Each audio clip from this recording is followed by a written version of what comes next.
जिस एजेंसी से आप थे उस एजेंसी ने आर्यन खान को क्लीन चिट दे दी। अब इसे आप अपनी जांच की नाकामी मान रहे हैं या फिर शाहरुख खान की रसूख की जीत? मैंने मेरे करियर में लगभग 3,500 केस किए हैं। ये कोई फर्स्ट टाइम ऐसे केसेस नहीं थे, पहले भी बहुत केसेस किए हैं। मेरे लिए या फिर कोई भी एक अधिकारी हो, उसके लिए फेस मैटर नहीं करता या फिर उसके लिए कोई नाम मैटर नहीं करता। उसके लिए सिर्फ संविधान और जहाँ पर आप कार्यरत होते हैं वहाँ के कायदे मैटर करते हैं।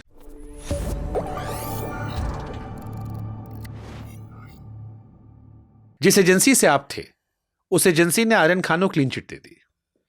अब इसे आप अपनी जांच की नाकामी मान रहे हैं या फिर शाहरुख खान की रसूख की जीत?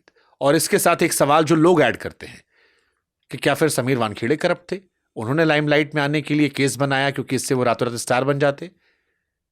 कैसे इसको काउंटर? मैंने मेरे करियर में लगभग 3,500 केस किए हैं। ये कोई फर्स्ट टाइम ऐसे केसेस नहीं थे, पहले भी बहुत केसेस किए हैं। मेरे लिए या फिर कोई भी एक अधिकारी हो, उसके लिए फेस मैटर नहीं करता या फिर उसके लिए कोई नाम मैटर नहीं करता। उसके लिए सिर्फ संविधान और जहाँ पर आप कार्यरत होते हैं वहाँ के कायदे मैटर करते हैं। सो मेरे लिए कोई बड़ा व्यक्ति या छोटा व्यक्ति कुछ नहीं होता है, क्राइम एक होता है। दूसरी बात है, आपने जो डिटेल में इस केस के बारे में पूछा है मुझे, तो मैं ये आपसे ज़रूर कहना चाहूँगा आपके माध्यम से, ना ही मुझे इस प्रश्न से कोई छुपाने की बात होती है या फिर भयभीत होता हूँ। 2023 में मैंने ऑनरेबल बॉम्बे हाई कोर्ट के सामने एक एफिडेविट दिया है मई महीने में कि मैं इस केस के बारे में, कुछ लोगों ने इसका प्रश्न उठाया था कि समीर वानखेड़े मीडिया में बात कर रहा है इस केस के बारे में या फिर he is trying to influence the investigation. तो माननीय कोर्ट ने आदेश दिया था मुझे एक हलफनामा एफिडेविट देने के लिए कि आप केस के बारे में बात नहीं करेंगे। मैं केस के बारे में बात नहीं कर रहा हूँ, मेरा सिर्फ सवाल उस परसेप्शन को लेकर सर था कि आम आदमी परसेप्शन देखता है। आम आदमी ने ये देखा कि आपने एक व्यक्ति को उठाया जो बड़ा आदमी था, बिल्कुल, उस पर महीनों बातचीत चली, फिर एंड में आया कि वो छूट गया, उसके खिलाफ कोई सबूत नहीं मिले और अब आप संघर्ष कर रहे हैं। तो जो एक कॉमन परसेप्शन की बात कर रहा हूं, मैं उस केस की डिटेलिंग में जा ही नहीं रहा। बिल्कुल, उस परसेप्शन में सवाल ये आता है कि या तो आप गलत थे या सिस्टम ने आपको कमजोर किया, और अगर सबूत पक्के थे तो फिर केस ताश के पत्तों की तरह क्यों गया? या इस देश में दो तरह के कानून है कि जब ताकतवर आदमी आता है तो अलग हो जाते हैं, क्योंकि आप तो बड़े कॉन्फिडेंट थे। हमने जब शुरू कॉन्फिडेंट थे नहीं शुभंकर भाई, I would like to clarify that. मुझे एटलीस्ट ये एक मौलिक अधिकार है, not being an IRS officer, not being Sameer Wankhede, लेकिन एज एन इंडियन अधिकार है कि जब भी गलत है तो मैं गलत उस चीज़ को बोल सकता हूँ, जब भी सही है तो सही बोल सकता हूँ। ये तो समय बताएगा, क्योंकि बहुत सारे लिटिगेशंस भी चल रहे, कौन सही कौन गलत है। और मुझे मेरे भारतीय न्याय प्रणाली पे एटलीस्ट एक चीज़ में कॉन्फिडेंट हूँ, ये चीज़ के लिए कि आज भी हमारे भारतवर्ष में जो न्याय प्रणाली है, जो जुडिशियल सिस्टम है, बहुत स्ट्रांग है। और जुडिशियल सिस्टम की ऑनेस्टी और इंडिपेंडेंस के कारण हमारे जैसे अधिकारी फियरलेसली काम करते हैं और बचे हुए हैं against kind of wrong actions basically. You are saying the war is not yet over. War तो संघर्ष ही है, सच्चाई की लड़ाई है, वही बात कर रहा हूं। और मैं आदी हूँ उस चीज का। सच के अलग अलग एक नजरिया आपका, एक बिल्कुल, दूसरे लोगों का होगा। बिल्कुल। तो आप कह रहे हैं कि आपके नजरिए का जो सच है वो अभी अधूरा है, अभी भी बाकी है, अभी भी अधूरा है। समय बताएगा कौन सत्य कह रहा है या कौन झूठ कह रहा है या सत्य क्या है। कई लोग मान रहे थे आप शायद टूट गए होंगे। आप बिल्कुल तो नहीं, एकदम हाई पिच करे कह रहे हैं कि अभी भी लड़ाई बाकी है। शुभंकर भाई देखिए, आप you can not remove a warrior out of a man basically.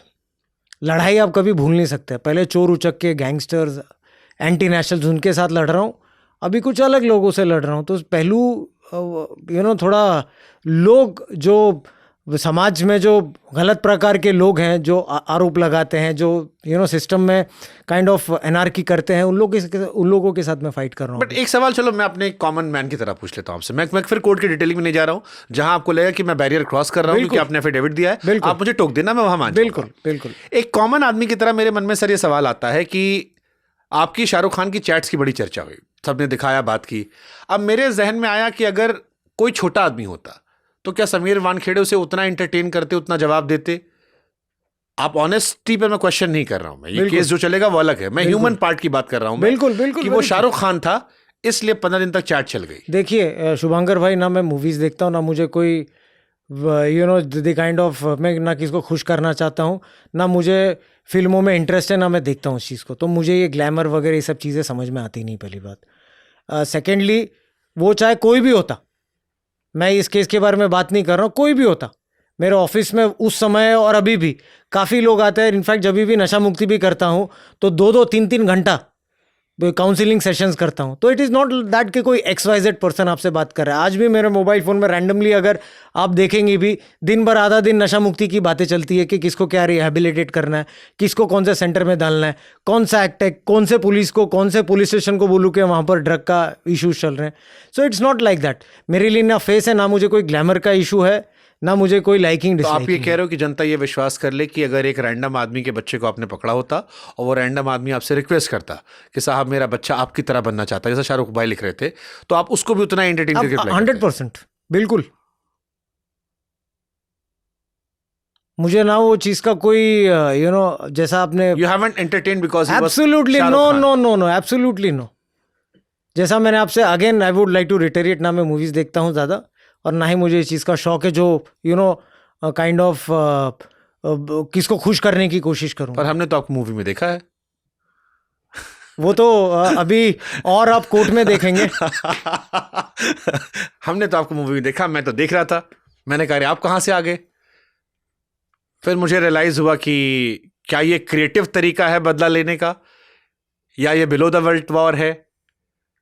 नहीं, एक चीज़ तो मानना चाहता हूँ। हाँ। एक चीज़ कहना चाहता हूँ कि आप कुछ लोगों की ज़िंदगी में इतने इम्पोर्टेंट होते हैं कि दिन रात या फिर such kind of things happen कि भूल नहीं पाते बेसिकली। तो आर्यन खान आपको लाइफ में नहीं भूल सकते हैं आपने। तो I am happy for that, but nonetheless कुछ उसमें जो बातें थी जो मुझे थोड़ी विचित्र सी लगी, जैसा कि सत्यमेव जयते, फिर बाद में कुछ जेस्चर्स वगैरह थे। And when A case is going on in the honourable Bombay high court, तो उस प्रकार आप इस केस के बारे में या फिर ऐसी चीज़ों के बारे में डिस्कस नहीं कर सकते पब्लिक में when the case is live. तो एंड सेकेंडली हमेशा कोई लॉ इन्फोर्समेंट हो या फिर पुलिस हो, हमेशा उसकी छवि ऐसे क्यों बताया जाता है एक मजाक के तौर पे, या करप्ट प्रिज्यूम कर लेते हैं कि कोई भी पुलिस वाला हो, कोई भी लॉ इन्फोर्समेंट वाला हो, करप्ट होगा या फिर फनी होगा।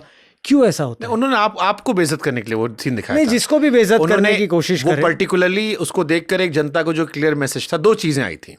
एक जवान फिल्म में बेटे को हाथ लगाने से पहले बाप से बात कर, और एक बैट्स ऑफ बॉलीवुड में जो आर्यन खान का वो सीन था जिसमें लोगों को ऐसा लगता था कि आपको रेप्लिकेट किया जा रहा है। देखिए शुभांकर भाई, ये जो पहले आपने ये मूवी, जैसा मैंने कहा देखता नहीं हूँ, लेकिन ये डायलॉग्स बेसिकली ऐसे डायलॉग्स होते हैं, these are very road side dialogues basically.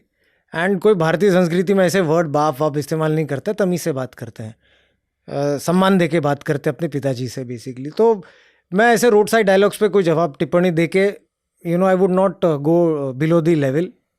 Secondly, जब भी हाँ मुझे लगा कि ये आउट ऑफ हैंड हुआ है, तो I have taken the legal action, I had approach the honourable court, and अभी 12 तारीख को उसकी हियरिंग है बॉम्बे कोर्ट में बेसिकली। बट जब पहली बार वो रिजेक्ट हुआ, रिजेक्ट नहीं हुआ शुभांकर भाई वो। हाँ, मतलब मैं वो बात समझ रहा हूँ। हाँ, बट मैं again I am saying it's about perception. बिल्कुल, मैं पत्रकार हूँ, मैं उसकी डिटेलिंग पढ़ूंगा, बाकी उसके हेडलाइन पढ़ते हैं। कुछ वेस्टेड इंटरेस्ट होते हैं फ्लैशी बताने के लिए, रिजेक्ट हुआ, लेकिन बेचारे बेबस हो जाते हैं, वापस से कोर्ट में केसेस आ जाते हैं।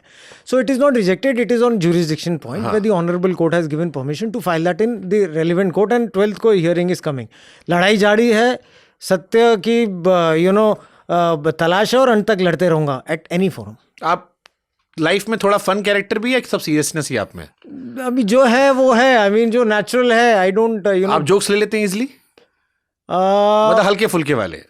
देखिए अगेन जोक्स के ऊपर ऐसा है कि अगर आप ऐसे प्रकार की चीज़ें जो अभी पहले हुई हैं, तो आप आपके परिवार के साथ कीजिए, आपके फ्रेटर्निटी के साथ कीजिए, आप मेरे एक्सपेंस पे ये नहीं कर सकते। अगर आपने मेरे एक्सपेंस पे किया तो आप जवाब लेंगे। But do you believe that was too much, कि वो आपको प्रोवोक करने जैसा था कि सी हम भी कर सकते हैं, हम भी तुमको देश भर में एक इमेज बना सकते हैं, मतलब वो आपको प्रोवोकिंग लगा? Image banana was that too much जो बैट्स ऑफ बॉलीवुड में देखा? शुभांकर भाई, इमेज बनाना तोड़ना ये तो सब महादेव के हाथ में होता है, कोई व्यक्ति के हाथ में नहीं होता है। कितना भी करने के बाद भी सही कटू था। वाज दैट टू मच, एक प्रोवोक करने जैसा था बैट्स ऑफ बॉलीवुड में? See I felt something went wrong, something went which was not expected out of so-called people, basically so-called big people. So I took the legal recourse of that. अगर normal लगता तो शायद avoid करता, लेकिन मुझे लगा नहीं कि वो अवॉइड करने की चीज़ है। ठीक है। एक जांच, हालांकि इस कोर्ट केस चल रहा है, इसमें कई सारे रूमर्स भी सर आए थे कि लास्ट मोमेंट में नाम जोड़ दिया गया। मैं इसको फिर समराइज करके पूछ ले रहा हूं मैं, क्योंकि उस केस पे हम बहुत डिटेल में बात नहीं कर सकते हैं। बिल्कुल। क्या उस केस में जो बातें आपने शुरू में कही, जो स्टैंड था, वो सच था? देखिए, अगर आप शुभांकर भाई इसको थोड़ा रिसर्च भी करेंगे, I would request you to do that, कि ये सब जो चीज़ें, जो रिपोर्ट्स आई थी, तो माननीय दिल्ली हाई कोर्ट ने ऑलरेडी ऑर्डर दे चुका है कि जो एसईटी बनी थी, special inquiry team, so those things can not be taken basically, because उसमें बहुत सारी फाइंडिंग्स हुई थी, गठन में फाइंडिंग्स हुई थी, and those things were basically held to be legally untenable. ये जो आप अभी जो केस के बारे में आपने कहा है, तो at least this I can share, that order is online available. लेकिन बात यह है कि मैं उस चीज़ का ढिंढोरा नहीं पीट सकता, मेरे पास में वो मीडिया नहीं हर चीज़ का प्रचार करूँ basically, so those things people don't know basically. आपको पूरा देश सुनेगा यहाँ से, इसीलिए मैं पूछ रहा हूँ। अगर आप चाहें तो मैं स्पष्ट तौर पर पूछ सकता हूँ मैं, बिल्कुल। क्या आर्यन खान ड्रग एडिक्ट थे? देखिए, मैं उस बारे में अगेन, उस दिन ड्रग था? मैं शुभांकर भाई, जैसा मैंने आपसे कहा, पब्लिक डोमेन में अगर उतने बताना हो तो शुभांकर भाई, मैं कहना तो बहुत शेयर भी करना चाहता हूँ, बोलना भी बहुत चाहता हूँ, लेकिन सिर्फ और सिर्फ बॉम्बे हाई कोर्ट के सामने जो एफिडेविट दिया, तो मैं केस को या फिर कोर्ट का अवमानना नहीं करना चाहता हूँ। इसके लिए क्षमा चाहता हूँ मैं उस बारे में, उस टॉपिक को या फिर उस केस के बारे में। आप सही थे उस दिन?